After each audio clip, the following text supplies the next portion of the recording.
Bonsoir, voici l'analyse technique du CAC 40 pour le 2 avril. Alors pourquoi le 2? Tout simplement parce que demain la bourse est fermée et le 1er avril la bourse est également fermée. Alors on va faire l'analyse hebdomadaire et journalière. Donc je commence par la journalière. Donc journalière, on voit toujours qu'on a une pression avec le super trend baissier ici. Le super trend haussier a été enfoncé, on le voit.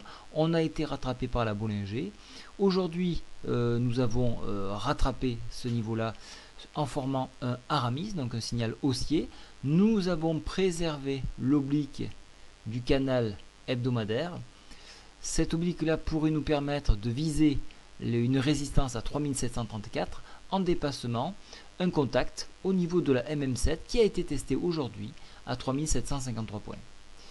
Alors, de cette figure-là, donc c'est un signal haussier, mais attention, une fourchette Andrews, elle, se trouve être descendante. Donc, attention.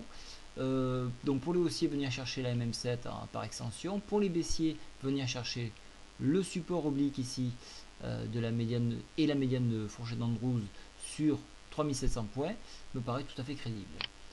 Au niveau des indicateurs, la MACD est toujours descendante, mais on voit qu'on commence un petit peu de s'écraser. Au niveau du stochastique, le stochastique montre des signes de retournement à la hausse. Donc attention, j'ai fait une petite erreur. Donc là, on est sorti de la zone de surachat. Donc je vais la repasser en grise. Voilà, c'est fait. Je vais la déplacer également. Voilà, on voit bien. Voilà, donc c'est pas encore croisé, mais bon, on a quand même des signaux assez positifs.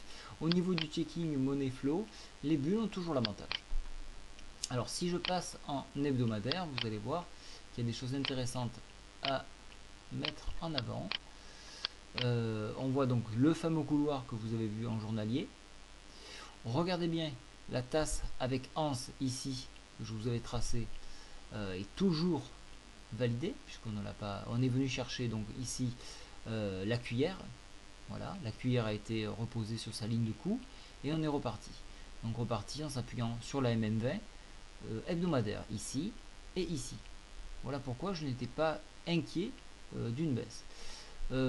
Ici quand même on évolue sous la MM7, donc attention quand même, il y a des petits risques, mais tant que nous ne sortons pas de cette oblique et sans enfoncement de la MM20, il n'y a pas trop de risques encore.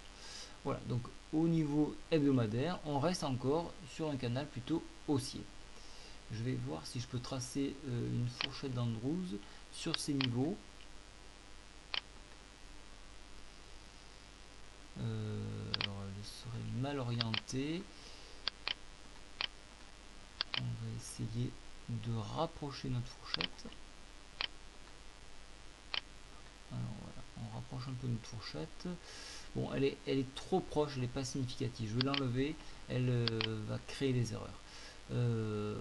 Donc il faut rester plutôt sur cette optique de canal haussier.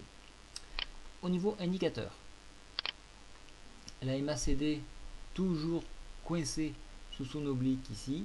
On voit que les bears ont repris l'avantage, mais attention, la force des bears n'est pas vraiment très puissante. Cependant, le signal baissier est donné. Au niveau du stochastique, le signal baissier est donné et se trouve en zone neutre. Donc je repasse mon ellipse ici. Voilà. Au niveau du checking money flow, on voit un petit écrasement des bulles. Donc voilà, donc on voit quand même qu'il y a des faiblesses. Alors, la date avance, on n'a toujours pas flanché, donc attention également, hein, sans enfoncement ici, ça pourrait permettre aux indicateurs de refroidir pour pouvoir repartir. Donc soyez bien vigilants, on a un long week-end, regardez bien l'actualité, c'est elle qui fera la différence. Voilà, je vous souhaite à tous une très bonne soirée. Au revoir.